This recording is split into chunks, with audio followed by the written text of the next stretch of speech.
Persuasion techniques. Why do those two words feel so yucky? Persuasion techniques.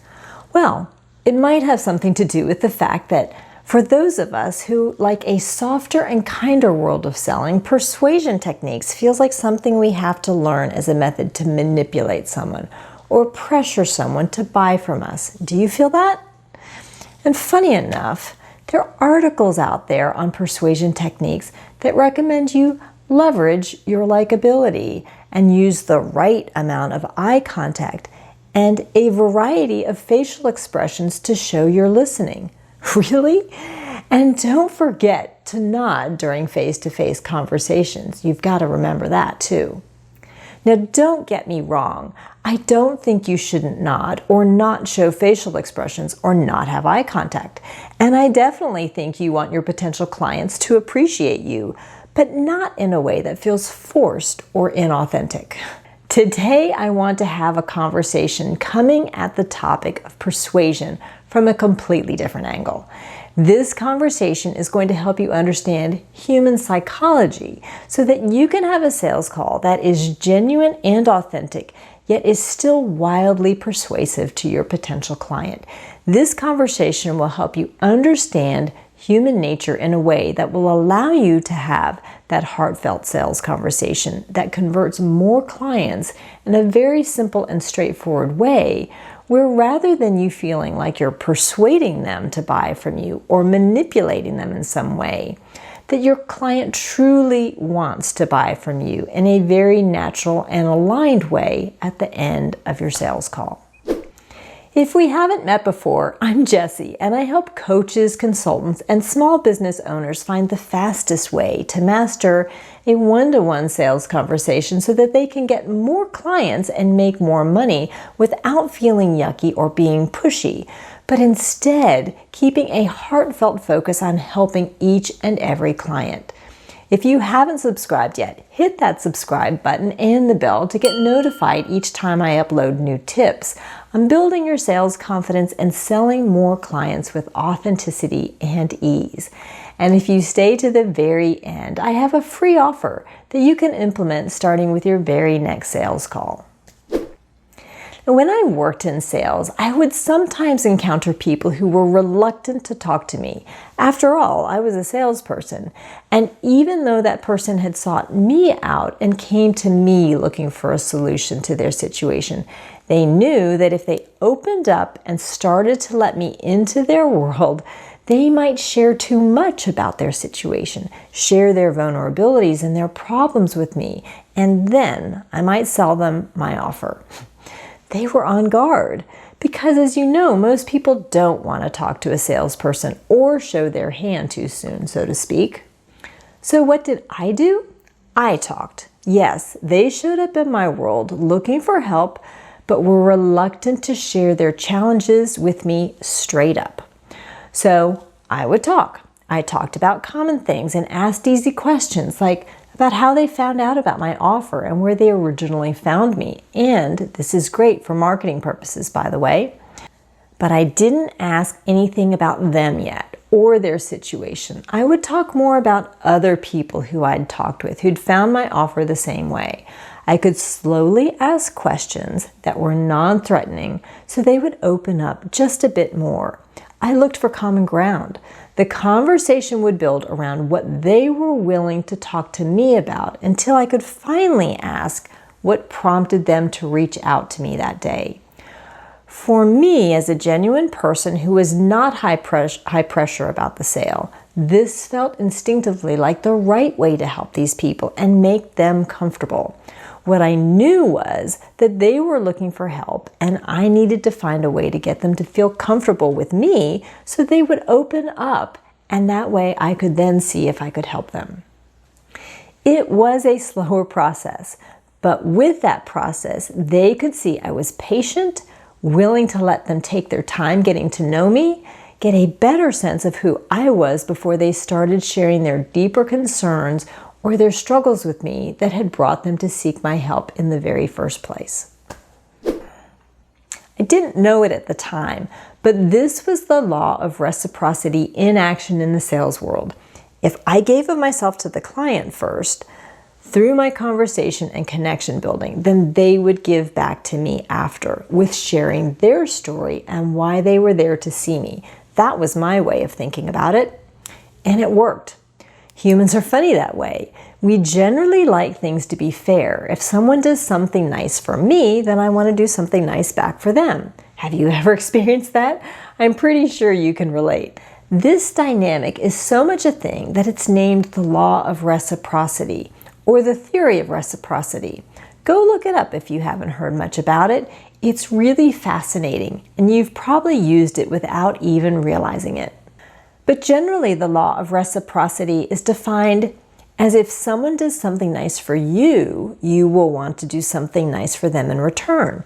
Like it's psychologically hardwired into us as humans that we want to return the favor in some form or fashion. So little did I know that I was doing this when I tried to get people to talk to me when I was selling.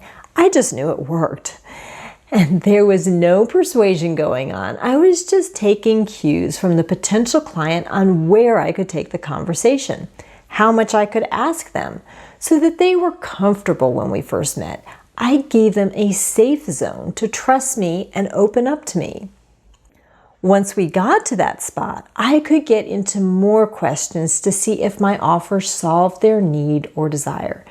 And often, simply because of the dynamic of this conversation, the way that it evolved and how it wrapped up, at the end of the call, the client was at a point where they really wanted to buy from me because they knew they could trust me and I was invested in their success.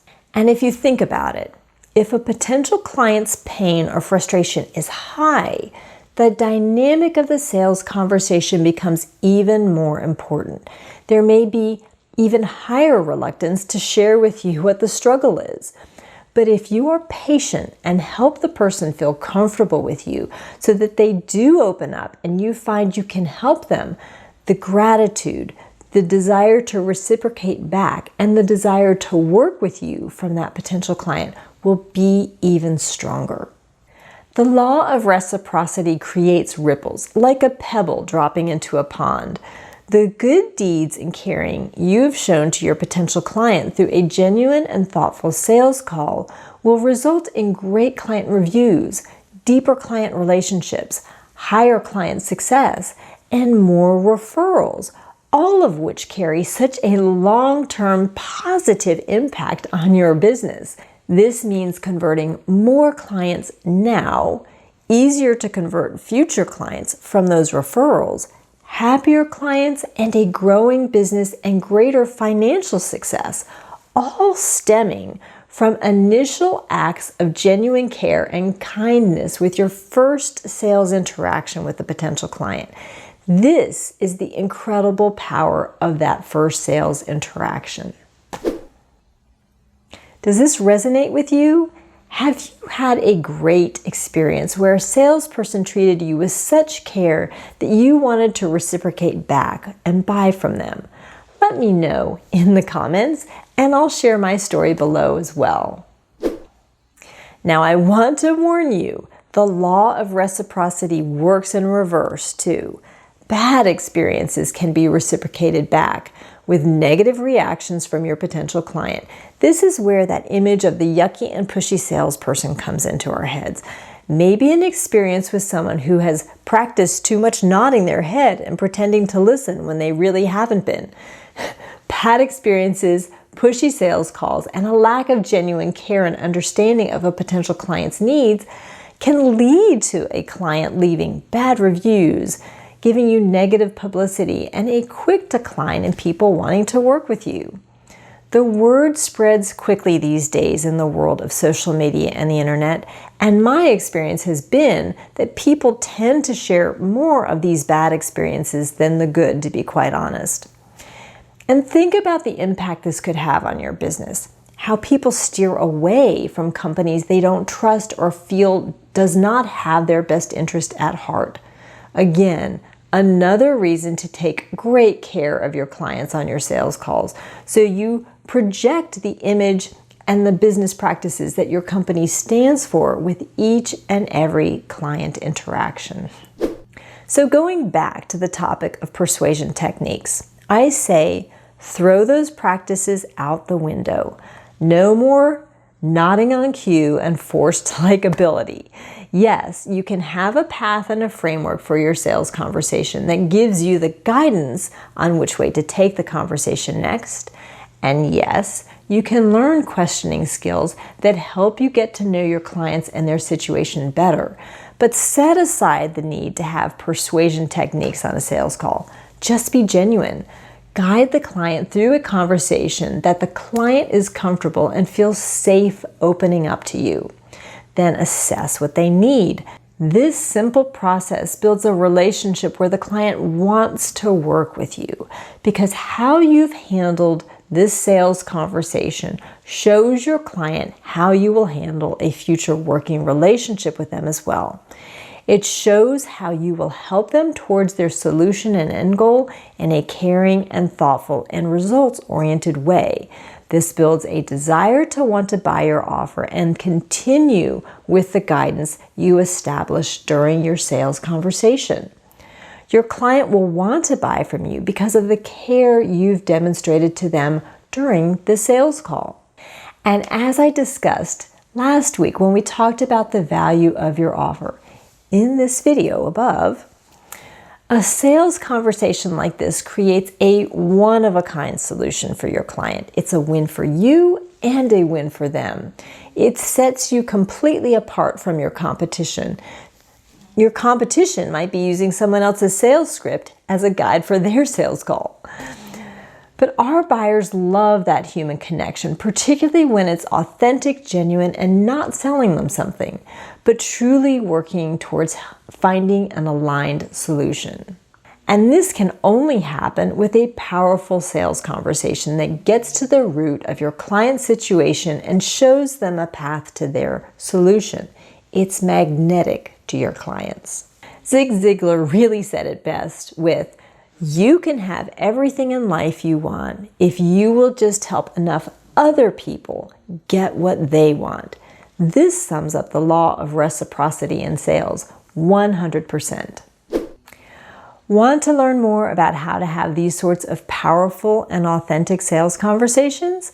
Reach out to me at the link I've posted in the video description below and ask me about my 60-day Sales Accelerator program.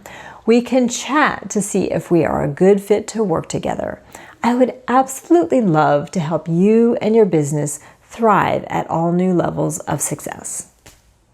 In the meantime, I have a freebie that can help you on your sales call today.